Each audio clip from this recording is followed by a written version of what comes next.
Et salut tout le monde, on se retrouve aujourd'hui pour parler d'un immense coup de cœur de ma part. C'est dispo chez Comics Initiative, ça s'appelle Petrol Head.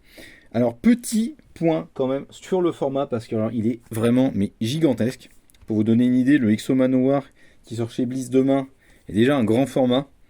Hein, je vous mets plusieurs formats différents, donc 100%. Là on est un peu plus haut qu'un Deluxe avec le Exo Manowar. Et alors vraiment le Petrol Head, je pense qu'il est même plus gros qu'un un grand format urbain. Donc vraiment, le bouquin est immense. Un petit peu moins large, j'ai l'impression, ou alors c'est cet effet sur la bande qui donne cette impression-là. Petrolhead, ça va ravir les fans de grosses cylindrées et de gros robots. On se situe dans une société dystopique dans laquelle l'espèce humaine c'est un peu volatilisé. Il n'y a que quelques survivants et puis les quelques survivants justement vivent dans des sortes de bulles, des villes qui sont protégées par un champ voilà, spécial, vous voyez, des cités des dômes comme ils les appellent, donc un espèce de champ dans lequel ces villes existent, parce qu'en dehors, la Terre est invivable. Évidemment, c'est certainement le futur qui nous attend. Et eh bien, ce scientifique que vous voyez juste ici a mis au point une technologie, une technique qui devrait permettre bien, de rendre à nouveau vivable l'air à l'extérieur de ces bulles par la population. Mais évidemment, ceux qui contrôlent ces bulles, qui sont désormais des robots et des IA super intelligentes, eh bien, ils ne sont pas de cet avis.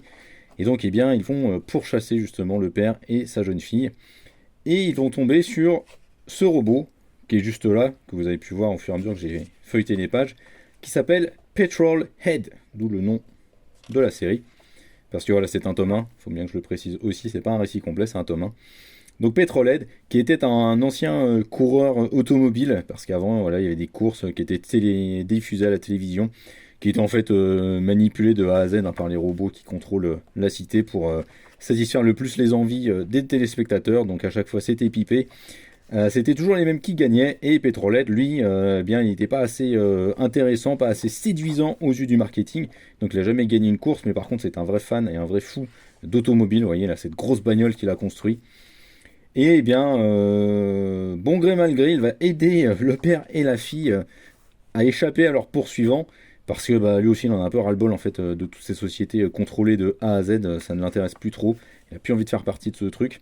Et donc voilà, c'est parti pour un premier tome en forme de course-poursuite pure et dure, vraiment une grosse course-poursuite qui m'a pas mal fait penser à Death or Glory, mais surtout à du Mad Max Furiosa, parce que au niveau des dessins, ça dépote. J'ai souvent l'habitude de dire que Sean Murphy il fait partie de ces mecs qui sont capables de dessiner les courses-poursuites vraiment de manière brute et réaliste. Bah là c'est pareil pour le dessinateur dont j'ai mangé le nom Paille Par. Voilà, un dessinateur que je découvre, je crois que c'est vraiment son premier long comics. C'est un dessinateur britannique avec Rob Williams et donc ils se sont associés sur ce projet, sur Petrolhead, et ils nous offrent vraiment une aventure qui est formidable de A à Z. C'est hyper rythmé, c'est dynamique. C'est vraiment un mélange entre du Judge Dredd, du Akira, du Mad Max. Il y a vraiment une énergie qui est complètement folle dans ce récit. C'est vraiment un récit qui va à fond la caisse, qui va à 100 à l'heure, mais qui est super intéressant parce qu'il parle de pas mal de thèmes.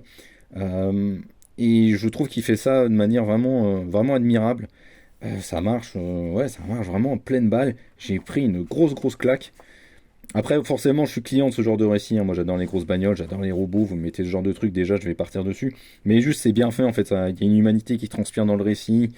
Il y a un recul critique aussi sur la société dans laquelle on vit, à l'heure actuelle, dans laquelle on s'est laissé, enfin, on risque de se laisser, en fait, juste déposséder de tout ce qu'on est par ces machines qu'on laisse faire plein de trucs. Enfin voilà, il y a vraiment ce tempérament. On voit que Rob Williams, le scénariste, a bossé chez 2000 AD, les éditeurs de Judge Dredd et compagnie. Et vraiment, il est à fond là-dessus. C'est un comics qui a été édité chez Image aux US. Le bouquin est super beau, ça se voit pas forcément sur la vidéo, mais en fait, il y a un effet métallisé, voilà, là, ça se voit sur le titre. C'est vraiment un très bel ouvrage, vraiment super bien fabriqué. Et voilà, ça défonce quoi. Il y a plein de monde qui vous dit hein, que c'est super bien, même ces abrutis de Mark Millar. Donc, si cet idiot dit que c'est bien, c'est que c'est forcément bien. Non, mais plus sérieusement, vous avez du Scott Snyder, du Rick Remender, plein de gens hyper cool qui vous disent que c'est un super comics. Et croyez-les, vraiment, c'est excellent. Ça coûte 22 €, donc c'est pas très cher. Vous avez 5 épisodes à l'intérieur, des bonus. Donc, franchement, n'hésitez pas, foncez dessus.